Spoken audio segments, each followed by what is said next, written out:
Jesus, glória a Deus. Vamos lá, Evangelho de Lucas, capítulo 5. Quem já conhece essa palavra, diga amém.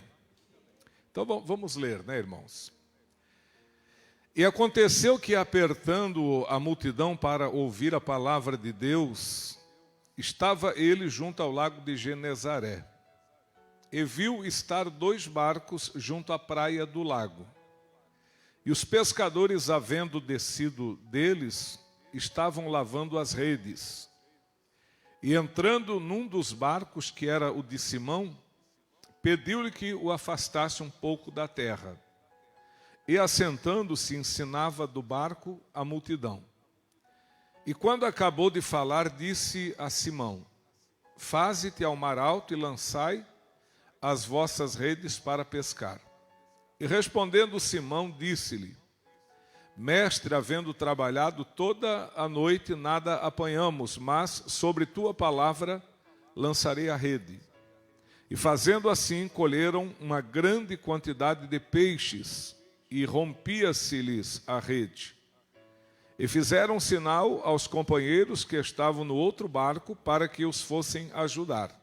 E foram, e encheram ambos os barcos, de maneira tal que quase iam a pique. E vendo isto, Simão Pedro prostrou-se aos pés de Jesus, dizendo: Senhor, ausenta-te de mim, que sou um homem pecador. Pois que o espanto se apoderara dele e de todos os que com ele estavam, por causa da pesca de peixe que haviam feito. E de igual modo também de Tiago e João, filhos de Zebedeu, que eram companheiros de Simão. E disse Jesus a Simão: Não temas, de agora em diante serás pescador de homens. E levando os barcos para a terra, deixaram tudo e o seguiram. Amém?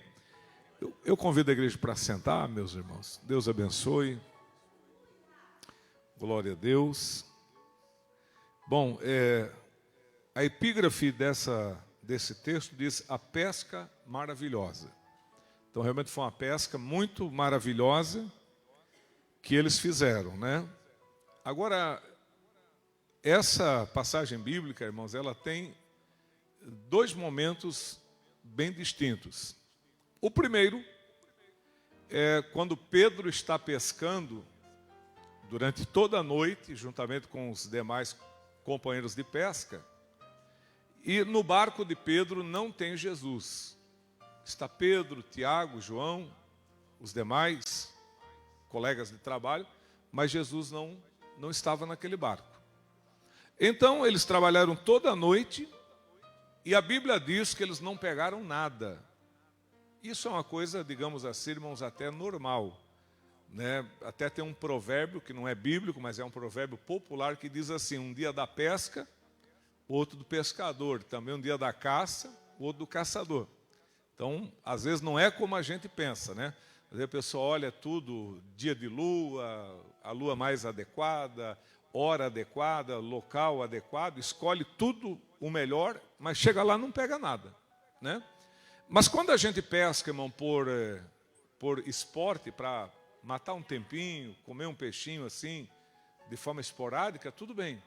Agora, quando a pessoa ela tem a profissão dela, que Pedro, ele não pescava por esporte. Pedro, a profissão dele era pescador. Então, ele tirava o sustento dele do mar da Galileia. Então, isso significa que, se ele não pesca, ele não tem dinheiro. Ele não tem produto para vender, né? Se ele não pesca, alguma coisa vai faltar dentro da casa dele, porque ele não vai ter o produto para vender, não vai ter dinheiro, não vai conseguir comprar aquilo que ele necessita. Então, era diferente de alguns de nós que pegamos uma vara, um caniço, um molinete, uma tarrafa e vai em algum lugar para pescar. Se pegar, pegou. Se não pescar, a gente vem para casa do mesmo jeito, não afeta em nada a vida da gente. Foi lá, desestressou um pouquinho, olhou a natureza de perto, teve contato com a natureza, só alegria. Mas o caso de Pedro, não. Ele tem que trazer o peixe porque é o trabalho dele, é a profissão dele. Só que naquela noite eles não apanharam nada. E foi exatamente de manhã, ali na praia do Mar da Galileia, que eles estavam com os seus barcos ancorados e estavam fazendo uma tarefa, irmãos, que muita gente não gosta de fazer, que é lavar as redes. Então você utiliza a rede ela se suja, ela engata em várias coisas que tem debaixo da água, ela fica suja, ela fica às vezes com buracos, depende de onde ela passa, ela acaba trancando, rasga, fica aqueles buracos na rede. Então, quando o pescador ele chega da pesca, primeira coisa, lavar, consertar e colocar as redes para secar. Porque ele vai precisar dessa rede. Essa rede aqui é a ferramenta de trabalho dele. Então, se ele não cuidar da ferramenta de trabalho dele, vai chegar o dia seguinte, ele não vai ter condição de trabalhar. Então, Pedro estava fazendo a coisa certa, lavando as redes, dando os retoques, talvez observando se tinha alguma parte da rede rasgada, estava ali fazendo o trabalho. Na praia, Jesus estava. Só que Jesus não estava ali para pescar, né? Jesus estava ali, irmãos, para pregar a palavra de Deus. Então, Jesus ele escolhia lugares estratégicos. O mar era um dos lugares que Jesus gostava de pregar. Ele ficava numa posição estratégica e favorecia com que a voz dele fosse ouvida mais longe do que em determinados pontos de local que ele poderia usar para pregar. Então ele estava ali pregando, havia uma multidão que estava ali ouvindo a palavra, parte dessa multidão também vinha para comprar o peixe de manhã, os barcos atracavam, as pessoas vinham para comprar o peixe. Então já vendia ali na hora o peixinho e tal, né? Não tinha aquele negócio, vai para a peixaria, vai para o mercado e transporta. Não, chegava com o barco, já ia vendendo na praia e tal. O que sobrava levava para vender em outros lugares. Mas era assim, a multidão estava ali, Jesus estava pregando. E pelo que nós observamos aqui, a pregação estava boa.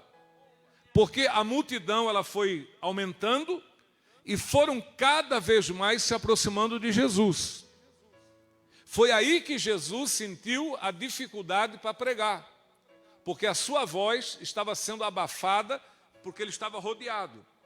Então ele já entendeu que ele precisava mudar de posição, ter uma nova estratégia para que ele fosse bem ouvido. Porque, irmão, não adianta você ouvir uma mensagem se você não entender a mensagem, né? É como você assistisse um filme pela metade. Fica uma coisa sem nexo, sem entendimento. Então, assim é a palavra de Deus. Então, quem ouve, é por isso que a Bíblia diz, quem tem ouvidos, ouça o que o Espírito diz à igreja. Louvado seja o nome do Senhor. Então, é preciso ouvir e ouvir bem, ouvir atentamente e não apenas ouvir. É preciso colocar em prática. Porque a Bíblia diz, irmãos, na carta de Tiago, capítulo 1, versículo de número 22, que aquele que é ouvinte da palavra e não é praticante, é como o varão que vai na frente do espelho, se contempla e quando sai, ele já esqueceu de como ele era, né? Jesus disse que aquele que ouve e não pratica é como a casa construída na areia. Quando vem a chuva, os vendavais, as adversidades da vida, esta casa cai. Mas Jesus disse que em contrapartida, aquele que ouve e pratica é como a casa edificada na rocha. Vem a chuva, vem os vendavais, vem as adversidades da vida, vem as intempéries dessas vidas, mas a casa não cai porque ela está edificada sobre a rocha. Louvado seja o nome do Senhor. Quem é que tem procurado colocar em prática aquilo que Jesus Cristo, aquilo que a palavra ensina? Diga amém, Jesus. Quem tem procurado colocar em prática, diga amém, Jesus. Ah, pastor, o que a palavra fala? Várias coisas. Um exemplo, é pecado mentir. Quem é que tem procurado, não precisa se manifestar, mas quem tem procurado viver uma vida sem mentiras? Na hora de comprar, na hora de vender, na hora de assumir um compromisso, uma responsabilidade, na hora que você falha, no momento em que você deveria ter ido e você não foi, você deveria ter feito e não fez, o que você fala nessas horas? Você fala a verdade? Ou você conta uma mentira para se livrar e não ter maiores problemas? Conta-se que 4 rapazes, eles tinham uma prova, estavam na faculdade e eles acabaram faltando naquele dia. E não foram fazer a prova. No dia seguinte, eles chegaram na escola e disseram: olha, professor, a gente não pôde chegar aqui porque a gente estava vindo, furou o pneu do carro e aí atrasou tudo, não deu tempo de chegar. O pastor falou: o professor disse: não tem problema, filho. Amanhã vocês fazem a prova. Não deu para fazer hoje, vocês fazem amanhã. Aí no dia seguinte eles vieram para fazer a prova. O professor entregou a prova fechadinha dentro de um envelope e disse: ó, é apenas uma pergunta, tá? Respondendo essa pergunta, vocês estarão aprovados. Cada um de vocês vai para uma sala e responda apenas essa pergunta e vocês estão aprovados. Aí, cada um pegou uma sala, abriu o envelope e a pergunta era: qual dos pneus que furou? E aí, meu amigo, deu para a cabeça. Ouviu aquele ditado que mentira tem pernas curtas? Né? Mentira tem perna curta. E o pior é que o pai da mentira é o diabo. Não é verdade, meus irmãos? As pessoas mentem o ano todo e ainda criaram um dia específico, que é o dia da mentira, 1º de abril. As pessoas vivem uma mentira, né, uma hipocrisia desgraçada o ano todo, e aí quando chega 1º de abril, dia da mentira. Aí as pessoas querem brincar de mentir para pegar alguém na mentira. Irmão, mentira não é de Deus. Jesus disse: eu sou o caminho e a verdade. Deus não gosta de mentira, né? Mentira é pecado, né? Então, vamos procurar colocar em prática o que nós temos aprendido. Nós aprendemos a não mentir, vamos tentar cumprir isso, ser pessoas sinceras, autênticas, verdadeiras, pessoas que não mentem para ter vantagem, para ganhar dinheiro ilícito. Vamos viver uma vida sem mentiras, porque isso é muito importante para a nossa vida espiritual. A Bíblia fala também, meus irmãos, que a gente não deve, em hipótese alguma, andar com mexeriqueiro. Inclusive está lá nos mandamentos que nós não devemos andar com mexeriqueiro. Mexeriqueiro é aquela pessoa que faz calúnia e fofoca. Nós temos que cuidar muito com calúnias, principalmente agora, com o uso de computadores, rede social. É muito fácil da gente estar falando mentira, né? E caluniando a vida de alguém. Isso é muito sério perante o Senhor. A Bíblia Sagrada nos ensina, irmão, que é para honrar pai e mãe, né? Quantos filhos que, em vez de honrar o pai ou a mãe, ele envergonha, ele humilha, ele abandona. Tem pais que estão jogados, irmãos, em casa, o filho não vai visitar. Chega final de semana, o filho podia visitar o pai, que já está velhinho, ele prefere passear, prefere o shopping, prefere a praia, prefere o sítio, prefere os amigos, prefere a esposa com os filhos, e às vezes acaba o tempo passando, o pai esquecido dentro de casa, a mãe esquecida dentro de casa, já não tem mobilidade, já não consegue andar, se locomover, já não consegue sair sozinho, e o filho não aparece lá. Principalmente, às vezes, quando a nora é contra o pai do esposo. Porque, como tem noras que são contra o sogro e a sogra, né? Para grande parte das noras, a sogra é uma bruxa. Só que, na verdade, irmão, nem toda nora é princesa, não. Tem muita nora aí que posa de princesa, mas de princesa não tem nada, né? Mas, às vezes, até impede o marido de visitar a mãe. Eu conheci um irmão da igreja, que quando ele ia visitar a mãe dele, ele tinha que ir escondido. E muitas das vezes ele falou: ah, Benjamin, se a minha mulher souber que eu fui na casa da minha mãe, ela briga. E aí ele ia escondido, né? Que é um absurdo. Eu, particularmente, eu acho uma covardia o cara se esconder para ir visitar a mãe. Você não está indo roubar, não está indo pecar, não está indo fazer nada de errado, está indo visitar a tua mãe. Se você sair de casa e não puder falar para a família que você vai na casa visitar tua mãe, isso não é casamento, pode ser qualquer coisa menos casamento. Um casamento que proíbe o filho ou a filha de visitar os pais, isso não é casamento, né? Um casamento em que o marido ou a esposa é inimiga dos pais e não aceita os pais vir na casa deles visitar, não deixa o neto passar um final de semana com o vô e com a avó, impede o vô e a avó de ver o neto. Que tipo de casamento é isso? Olha, se a senhora e o senhor que estão me escutando pelo rádio, aqui na igreja eu sei que não tem. Os irmãos são tudo bem casados, graças a Deus. Mas se alguém que está me ouvindo pelo rádio, me vendo pela internet, se o teu casamento é um casamento desse tipo, eu quero te dizer claramente que para o céu você não vai. Trata de consertar a tua vida, consertar a tua família, consertar o teu casamento, para que você possa ir para o céu. Porque desse jeito, nem na porta do céu você passa. Vai ficar do lado de fora. Então, tem que honrar pai e mãe. Não é verdade, meus irmãos? E a Bíblia diz o quê? Que honrar pai e mãe é o primeiro mandamento com promessa.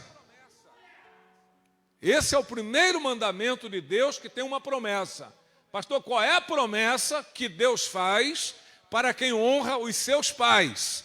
A promessa que Deus faz é que essa pessoa, ela vai ser próspera, ela vai ser bem na vida e ela vai viver muito tempo.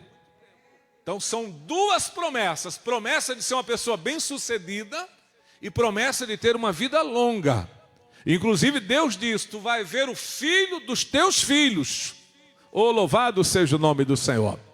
Então esse velhinho, essa velhinha que tu despreza, se você honrar ela, Deus tem compromisso contigo. Mas se você não honrar, Deus não tem compromisso nenhum contigo. É incrível, você vai ali no cemitério, irmãos, e grande parte dos enterrados ali são pessoas jovens, né? 17, 18, 20, 21, 22, 30 anos. É novo demais para morrer, concorda, meus irmãos? Quando é uma doença, muito bem, a pessoa ficou doente, né? Um acidente de automóvel, que Deus livre, um acidente de trabalho que foi fatal, que a pessoa morreu, tudo bem.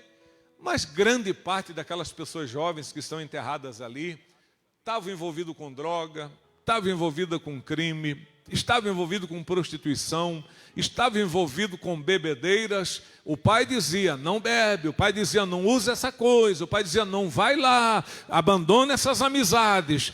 Ele se levantava contra o pai, xingava o pai, ofendia o pai.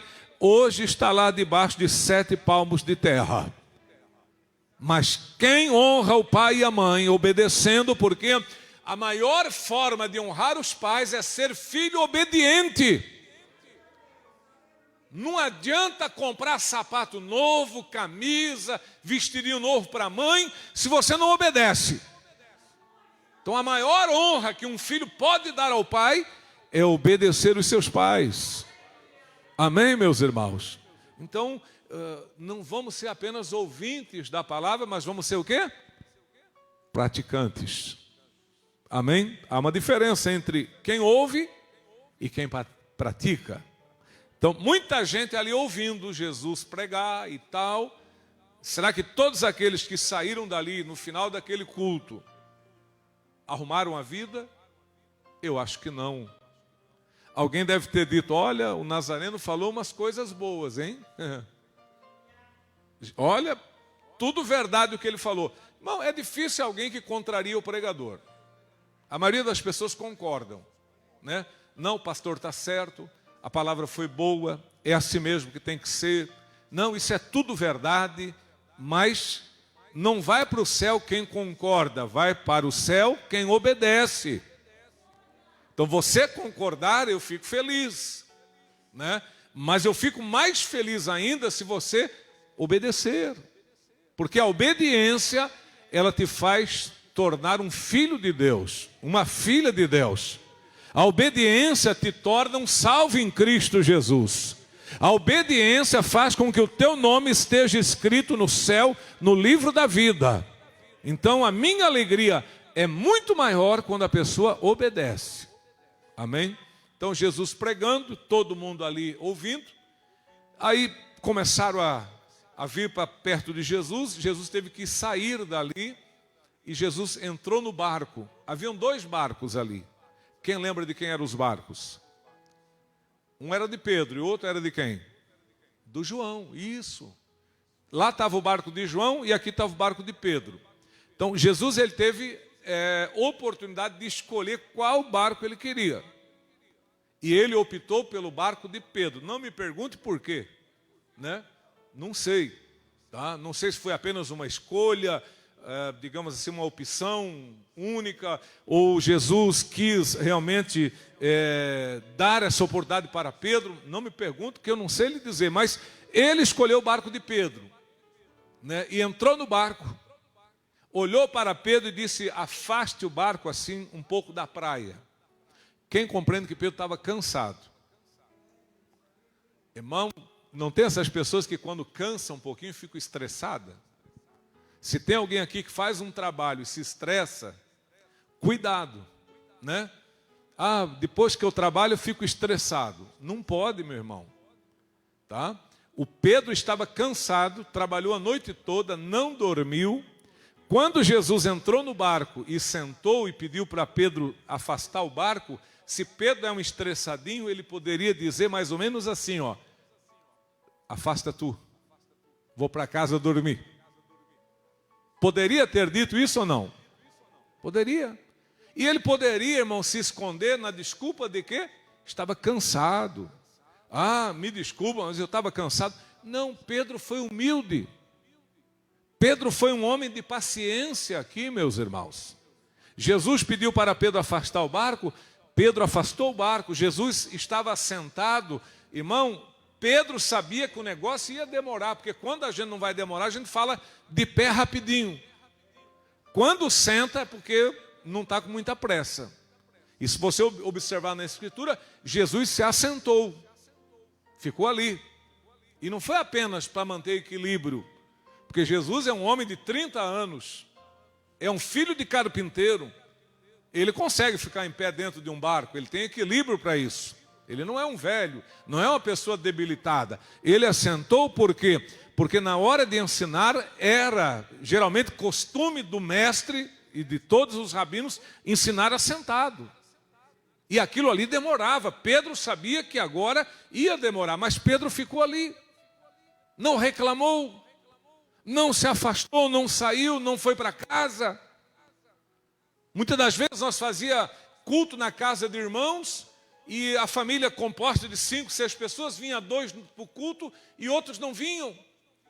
Às vezes a mesma família, um fica no quarto vendo televisão, outro fica no quarto jogando, outro fica lá no quarto no telefone, e às vezes 2 da família ali participando, ouvindo a palavra, e o restante enfiado no quarto, na cozinha. Pedro poderia ter deixado ali e ido embora, mas Pedro não fez isso. Isso se chama, irmão, educação. Porque educação é uma coisa que Deus se agrada, meus irmãos. A pessoa ser educada, ser uma pessoa nobre. Inclusive a Bíblia fala condenando os judeus em Tessalônica, mas quando a Bíblia fala dos judeus em Bereia, diz que eles eram nobres.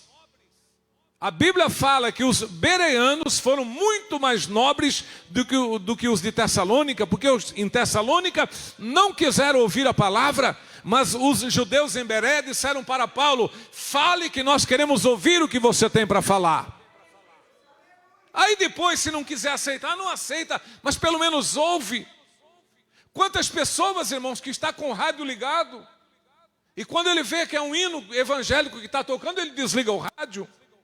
Quando ele vê que é um pastor, um ministro da palavra que está pregando, ele desliga o rádio.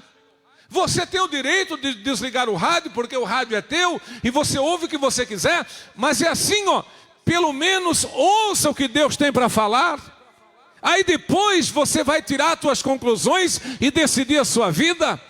Agora, se você não ouvir o que Deus tem para falar, é impossível você se arrepender e se salvar. Então tem que ouvir a palavra de Deus, amém, meus irmãos? Então Pedro ficou ali. Agora Jesus mandou afastar o barco, ele afastou, Jesus assentou, Jesus pregou. Quando Jesus terminou a ministração, Jesus olhou para Pedro e fez um pedido, que foi, eu acho, a última coisa que Pedro imaginou que Jesus pediria para ele: pega o barco e leva em alto mar e lance a rede para pescar. Era agora o momento de Pedro dar uma resposta. E Pedro deu uma resposta segundo o que ele estava sentindo e segundo aquilo que ele viveu naquela noite. O que Pedro respondeu? Pedro respondeu assim: mestre, havendo trabalhado toda a noite, nada apanhamos. Ele está errado ou ele está certo? Está certo. Ele está falando que fracassou. Ele está falando que não teve sucesso.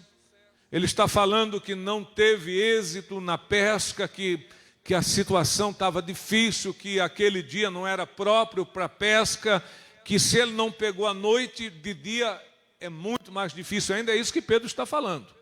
Só que Pedro, ele não termina a frase dessa forma. Ele diz assim: havendo trabalhado toda a noite, nada apanhamos, mas sobre a tua palavra lançarei a rede. Pedro está dizendo: olha, daqui para lá, o que vale agora não é mais o que eu penso e o que eu sei, mas é aquilo que você falou. É aquilo que o Senhor tem falado nessa tarde. Irmãos, não queiramos saber mais do que Deus. Sejamos humildes. Pedro, ele poderia dizer, ele tinha bagagem para dizer: olha, agora não é hora de pescar. Ele poderia ter dito assim para Jesus: me diga, tu é filho de carpinteiro ou tu é filho de pescador? Jesus é filho de pescador ou era de carpinteiro? Então, de pesca, humanamente falando, Jesus não entendia nada. Entende de carpintaria, conhece o que é um cedro, conhece o que é um carvalho, conhece o que é uma madeira de acácia, sabe qual é o móvel e a madeira que deve ser usada em determinada fabricação, entende de madeira, mas entender de peixe, quem entende é Pedro. Jesus é carpinteiro, é filho de carpinteiro, ajudava o seu pai na carpintaria, mas Pedro entendeu que Jesus não era apenas o carpinteiro. Mas Pedro entendeu que ali estava aquele que era muito mais que carpinteiro. Aleluia! Oh, glória a Deus! A Bíblia Sagrada apresenta Jesus como arquiteto, meus irmãos.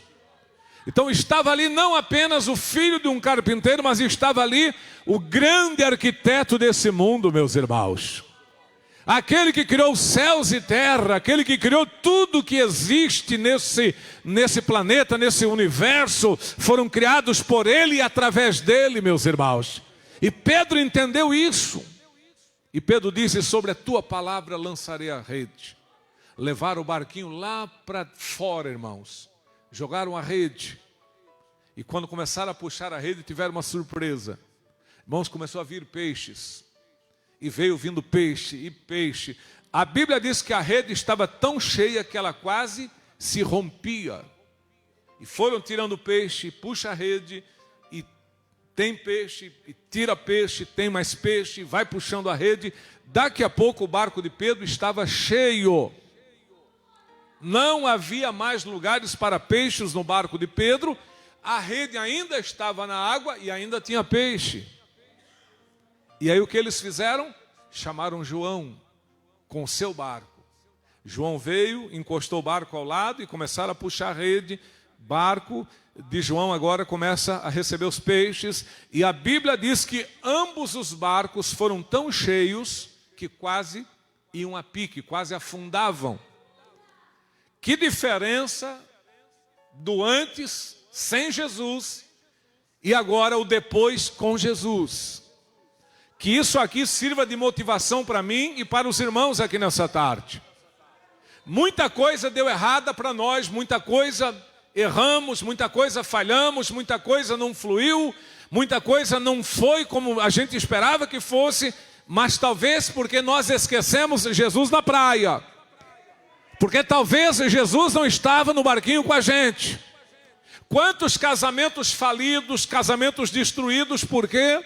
Porque se precipitaram, porque as pessoas não se submeteram à vontade de Deus, casaram por aquilo que a vista viu, enxergou, agradou, e o casamento não prosperou. quantos negócios mal feitos, quantas decisões erradas, quantas opções que a gente escolheu e não consultou a vontade do Senhor, sofremos, perdemos, tivemos prejuízo, perdemos amigos, perdemos família, perdemos dinheiro, perdemos tempo, perdemos as coisas mais importantes da nossa vida em decisões erradas que tomamos, mas nessa tarde Ele está aqui para entrar no teu barco com você. Quantos aceitam que Jesus entre no seu barco? Levante a mão, diga glória a Deus. Ah, pastor, mas eu não tenho barco. O barco que eu estou falando é a sua vida. O barco que eu estou falando é a sua casa. O barco que eu estou falando é a sua família. Leva Jesus com vocês e as coisas serão diferentes desta vez. Quantos creem que serão diferentes? Diga amém, Jesus. Irmãos, Jesus faz diferença grande na vida da gente. Só que às vezes a gente não tem aquela humildade para reconhecer, faltou Jesus. Quando falta Jesus? Quando a gente não ora, né? Quando a gente não consulta a Escritura. Quando é que falta Jesus? Quando a gente abandona os cultos. Quando falta Jesus? Quando a gente se acomoda e não jejua mais. Quando é que falta Jesus? Quando no dia da ceia eu não venho participar da ceia. Quando é que falta Jesus? É quando eu devo, escolher de forma correta e eu escolho de forma errada. É aí que Jesus faz falta na nossa vida. Mas que Jesus nunca precise sair do nosso barco, irmãos. Vamos conduzir o barco, irmãos, com Cristo dentro. E vamos lançar a rede para pescar sem medo. Porque desta vez vai dar certo. Amém? Quem crê, diga glória a Deus. Então bate uma salva de palmas forte para Jesus. Glória a Deus. Vamos cantar um corinho em nome de Jesus. Glória a Deus. Todos digam graças a Deus. Todos digam glória a Jesus. Vamos louvar o nome do Senhor, né? A bênção chegou, Jesus está aqui, com o seu poder, com o seu amor. E o anjo de Deus aqui se acampou, em nosso meio a bênção chegou. Nesta igreja a bênção chegou, Jesus está aqui, com o seu poder, com o seu amor. E o anjo de Deus aqui se acampou, em nosso meio a bênção chegou. Nesta igreja, lá no Monte Horebe, a sarça ardia. Lá no Monte Horebe, a sarça ardia. Moisés queria saber por que a sarça ardia e não se consumia. Queria saber, ouviu uma voz do céu que lhe dizia. Ouviu uma voz do céu que lhe dizia: tira, tira, tira a sandália dos teus pés, porque o lugar que pisas santo é. Tira, tira, tira a sandália dos teus pés, porque o lugar que pisas santo é. Santo é. Não importa a igreja que tu és, se aos pés do Calvário tu estás. Se o teu coração é igual ao meu, dai-me as mãos e meu irmão serás. Dai-me as mãos, dai-me as mãos, dai-me as mãos e meu irmão serás. Dai-me as mãos, dai-me as mãos, dai-me as mãos e meu irmão serás. Amém, Jesus. Fica de pé, queridos irmãos. Vamos fazer a parte das ofertas agora. Glória a Deus. Se você puder ajudar a casa do Senhor, ajude.